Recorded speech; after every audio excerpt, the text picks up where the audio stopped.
അലൈക്കും വറഹ്മത്തുള്ളാഹി വബറകാതുഹു. ആത്മീയ പൂന്തോപ്പിലെ ആദരണീയ വ്യക്തിത്വം, യുഗയുഗാന്തരങ്ങളിലെ ഇതിഹാസപുത്രൻ, റഈസുസ്സാഹിദീൻ ബഹുമാനപ്പെട്ട CM വലിയുല്ലാഹി ഖദ്ദസുല്ലാഹു സിർറഹുൽ അസീസ് മഹാനവറുകളുടെ ആണ്ടുമാസമാണല്ലോ ഇത്. വളരെ പ്രധാനപ്പെട്ട ഒന്ന് രണ്ട് കാര്യങ്ങൾ ഓർമ്മപ്പെടുത്താനാണ്. വളരെ വിഷമമുള്ളൊരു കാര്യം, ജീവിതകാലത്ത് CM വലിയുല്ലാഹി തങ്ങളെ കാണാത്ത, പരിചയമില്ലാത്ത പുതിയ പുതിയ ആളുകളൊക്കെ വന്നിട്ട് മഹാനവറുകളെ ജനമധ്യത്തിൽ ഇല്ലാത്ത കെട്ടുകഥകൾ പറഞ്ഞ് ജനങ്ങളിലുള്ള വിശ്വാസം പോലും നഷ്ടപ്പെടുത്തുന്ന വീഡിയോകളും ചർച്ചകളും കാണുമ്പോൾ വല്ലാത്ത സങ്കടം തോന്നാറുണ്ട്. മഹാനവറുകൾ ജീവിതകാലത്ത് അൽഹംദുലില്ലാഹ് ഒരുപാട് തവണ ബന്ധപ്പെടാനും അവിടത്തേക്ക് ഒരുപാട് പോകാനും കാണാനൊക്കെ സൗകര്യം കിട്ടി എന്നത് ഏറ്റവും വലിയ നിഅമത്താണ്. പക്ഷെ ആരും അറിയാത്ത കുറെ ആളുകൾ ഇപ്പൊ വന്നിട്ട് കള്ളത്തരീക്കത്തിന്റെ പേരിൽ നമ്മുടെ റാഫിളിയ, ഖവാരിജിയ, അതുപോലെ തന്നെ ഷിയായിസം ഇതൊക്കെ വളർത്തിയെടുക്കണമെങ്കിൽ ആരെങ്കിലും ഒരാൾ മുന്നിൽ നിർത്തണം, ഒരു ആത്മീയ വ്യക്തിത്വത്തെ. അതിനുവേണ്ടി മുന്നിൽ നിർത്തിക്കൊണ്ട് CM വലിയുല്ലാഹി തങ്ങളെ മുന്നിൽ നിർത്തിക്കൊണ്ട് കപട തരീക്കത്തുകാർ കാട്ടിക്കൂട്ടുന്ന തമ്മാടിത്തരങ്ങൾ കാണുമ്പോൾ വിഷമിക്കുകയാണ്. പക്ഷെ വലിയ ശ്രദ്ധിക്കേണ്ട വിഷയം എന്താ വെച്ചാൽ, ഖാദിരിയ, റിഫാഴിയ, നക്ഷബന്ദിയ ഇങ്ങനെ ഒരുപാട് തരീക്കത്തുകളുണ്ട്. ഈ തരീക്കത്ത് ഒരാൾ പിടിച്ചാൽ, അതിന്റെ ഒരു ഇജാസത്ത് മേടിച്ചാൽ അവർ നന്നാവുകയാണ്, ദിക്ർ ചൊല്ലി നന്നാവുകയാണ്. കൽബിൽ കിബറും കുനുറ്റും അസൂയയും തെറിയും ഒക്കെ ഒഴിവാക്കുകയാണ്. കള്ളത്തരീക്കത്തിന്റെ ഏറ്റവും വലിയ ലക്ഷണം എന്താന്ന് വെച്ചാൽ, ആ തരീക്കത്തിൽ കുടുങ്ങിയവരൊക്കെ തെറിയും ഗുണ്ടായിസവും ഓവറാവുകയാണ്, കിബറും ഓവറാവുകയാണ്. പറഞ്ഞാ കേൾക്കണ ഒറ്റൊന്നും അണികൾ ഉണ്ടാവില്ല. പച്ച തോന്നിയാസം മാത്രം തൊള്ളക്കൂടി വരിക, നിയന്ത്രിക്കാൻ നേതാക്കന്മാർക്ക് കഴിയാതെ വരിക. നമ്മളെ കുട്ടികൾ നമ്മളുമായി ബന്ധപ്പെട്ട അഹ്ല് ഒരു കാര്യം പറഞ്ഞാൽ ആ പറഞ്ഞതിന്റെ അപ്പുറത്തേക്ക് പോകാതെ അതേ ചെയ്യൂ. ഇവനൊക്കെ കഴുത എന്ന് വിളിച്ചാൽ മതിയോ? അങ്ങനെയാണോ അതിന്റെയൊക്കെ മനസ്സിലാക്കേണ്ടത്? ഇവരുടെ നേതാവ് സുലൈമാൻ സഖാഫി മാളിയേക്കൽ എന്ന് പറയുന്ന പരമവിട്ടി മജ്മുഅുൽ ഫുസാക്കിലെ ഒന്നാമത്തെ ആൾ എന്ന് ഞങ്ങൾ പറയാൻ ഞങ്ങൾ താല്പര്യപ്പെടുകയാണ്. പറഞ്ഞാ കേൾക്കണ ഒറ്റൊന്നും അണികൾ ഉണ്ടാവില്ല. പച്ച തോന്നിയാസം മാത്രം തൊള്ളക്കൂടി വരിക, നിയന്ത്രിക്കാൻ നേതാക്കന്മാർക്ക് കഴിയാതെ വരിക. ഇന്നിപ്പോ എന്നോട് ചെറുപ്പക്കാരൻ പറയാണ്, എന്റെ വീട്ടിലുള്ള പശു, ആ പശു വല്ലാതെ കരഞ്ഞെടുക്കുന്നുണ്ട് എന്ന് പറഞ്ഞാൽ അതിനെ അണ ചേരണം. അങ്ങനെ ചേരേണ്ട സമയം വന്നാൽ സാധാരണ ഇപ്പൊ മൃഗാശുപത്രി കൊണ്ടുവരാണ്, അത് സുലൈമാന്റെ അടുത്ത് കൊണ്ടുപോയാൽ മതിയാവുക. പറഞ്ഞാ കേൾക്കണ ഒറ്റൊന്നും അണികൾ ഉണ്ടാവില്ല. പച്ച തോന്നിയാസം മാത്രം തൊള്ളക്കൂടി വരിക, നിയന്ത്രിക്കാൻ നേതാക്കന്മാർക്ക് കഴിയാതെ വരിക. ഹാഫിദ് കുരുവട്ടൂരിന്റെയും നൌഷാദിന്റെയും കുഞ്ഞായ്മന്റെയും മറ്റേ അൻവരിയുടെയൊക്കെ സംസാരം കേൾക്കുമ്പോൾ അത് വ്യക്തമായി മനസ്സിലാകും. കുറെ ആളുകൾ അവരുടെ ജീവിതത്തിൽ 24 മണിക്കൂറും ബഹുമാനപ്പെട്ട സുൽത്താൻ ഉലമ പറഞ്ഞ പോലെ ഗീബത്ത് തരീഖത്ത്, ഒരാൾ തരീഖത്തിൽ കയറിയാൽ അയാളുടെ നേതൃത്വത്തിൽ നന്നാവണം എന്നുള്ള എല്ലാവരും ഉദ്ദേശിക്കുക. എല്ലാവിധ ആരൊക്കെ എന്തൊക്കെ പറഞ്ഞോട്ടെ, പക്ഷെ ഞങ്ങളെ റൂട്ട് ക്ലിയർ ആയിട്ട് മുന്നോട്ട് പോകണം എന്ന് ചിന്തിക്കലാണ് യഥാർത്ഥത്തിൽ തരീഖത്ത്.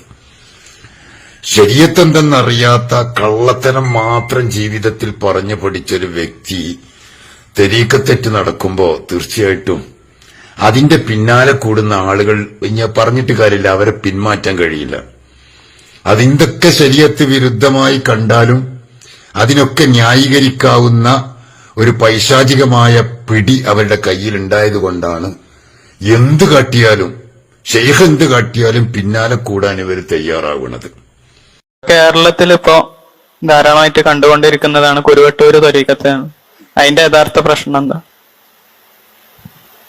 കുരുവട്ടൂർ ത്വരീഖത്ത് എന്ന് നമ്മൾ പറയുന്ന അവരിഞ്ഞ് എന്താ പറയണെന്ന് എനിക്കറിയില്ല.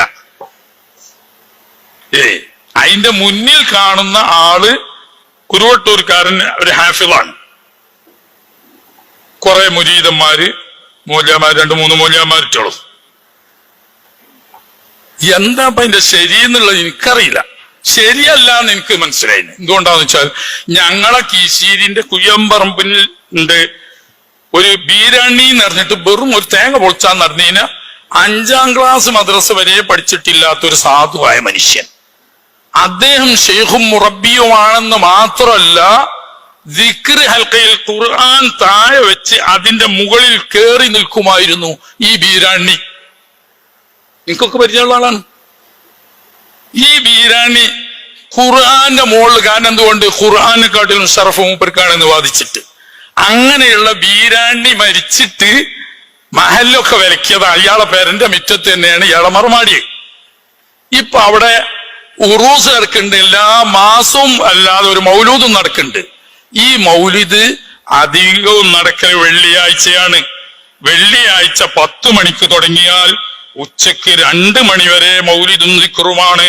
ജുമാ അവർക്കില്ല. ളുഹർ നിസ്കരിക്കലുണ്ടോന്ന് എനിക്കൊട്ട് അറിയില്ല. 2 മണിന്റെ ശേഷം ഭക്ഷണം കഴിച്ച് പിരിയലാണ് അവരുടെ ശൈലി.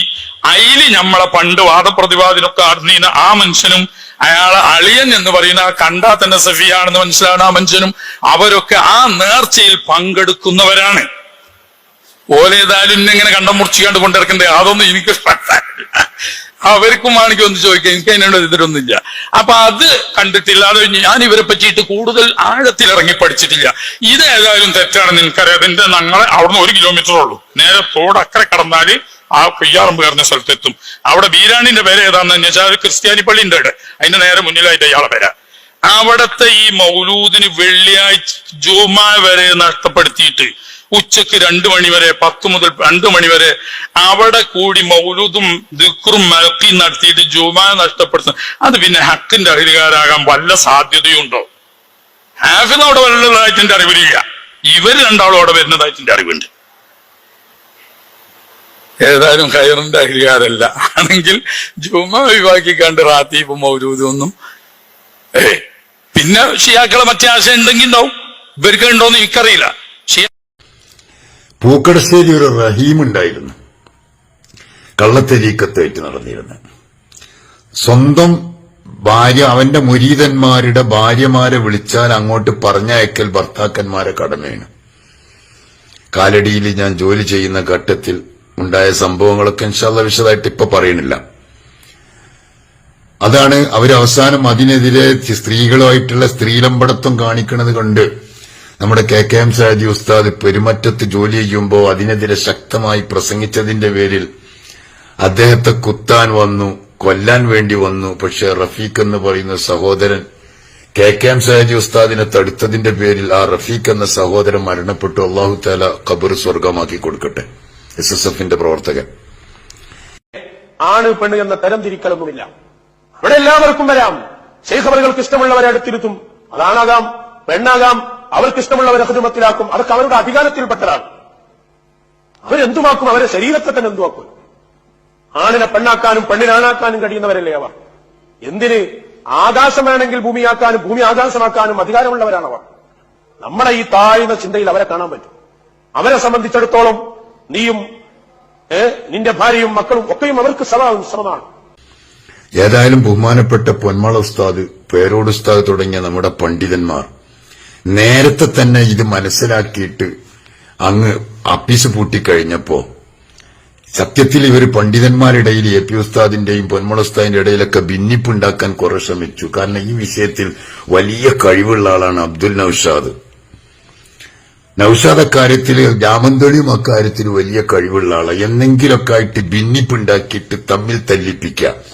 എന്നിട്ട് അതിന്റെ ഒരു ഭാഗത്ത് നിന്നുകൊണ്ടിട്ട് പ്രശ്നങ്ങൾ ഉണ്ടാക്കാൻ വേണ്ടി വളരെയധികം വിദഗ്ധമായി, കാരണം അല്പം പോലും ഉള്ളിൽ ഈമാനില്ലാത്ത വ്യക്തിത്വം നമുക്കൊക്കെ വ്യക്തമായിട്ടറിയാം. ഞങ്ങളെ നാട്ടിന്റെ അടുത്ത് കുറ്റൂര് നിന്നിരുന്നതല്ലേ. അവര് സുന്നത്തി ജമാഅത്തിനെതിരെ വരുന്ന ശത്രുക്കളോട് ഗണ്ണിക്കും എന്നല്ലാതെ ജീവിതത്തിൽ അതൊന്നും പാലിച്ചിട്ടില്ല എന്നത് വളരെ സത്യമാണ്. അപ്പോ നിലനിൽപ്പ് വേണം, എവിടെയെങ്കിലും ഒന്ന് നിലനിൽപ്പ് വേണം. കാരണം ഈ കുത്തിത്തിരിപ്പായിട്ട് സംഘടനയിൽ നടക്കില്ല എന്ന് കണ്ടപ്പോ സംഘടനയിൽ നിന്ന് പിടിച്ച് പുറത്താക്കിയപ്പോ എവിടെങ്കിലും ഒരു പിടിച്ചു നിലവാണല്ലോ. അതിനുവേണ്ടി ഈ കള്ളന്റെ കൂടെ കൂടിയതോടുകൂടെ നൌഷാദിന്റെ സ്വഭാവം മാറി, സംസാരം മാറി, എല്ലാം ചേഞ്ചായി. നൌഷാദ് തന്നെ ഓന്റെ കേസറ്റുകളൊക്കെ കേട്ടാൽ മനസ്സിലാവും. അതുപോലെ തന്നെ കുഞ്ഞായ്മതും ഇവരൊക്കെ ധിക്കാരമാണ്, ഗുണ്ടാ സംവിധാനമാണ് എല്ലാവരുടെ. അള്ളാഹുവിന്റെ ദീൻ ഇല്ലാമൻ അത്തല്ലാഹ ബി ഖൽബിൻ സലീം, ശുദ്ധിയുള്ള കൽബുമായി അള്ളാഹുവിന്റെ അടുക്കിലേക്ക് ചെല്ലേണ്ട ആളുകൾ ഈ ഗുണ്ടായിസവും തെറിയും പറഞ്ഞിട്ട് എന്ത് തെരിയക്കത്താണെന്ന് എനിക്കൊരു പിടുത്തമില്ല.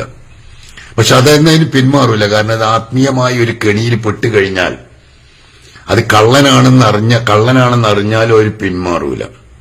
കളന്തോട് ഒരു തങ്ങളുണ്ടായിരുന്നു കള്ളത്തെരീക്കത്ത്.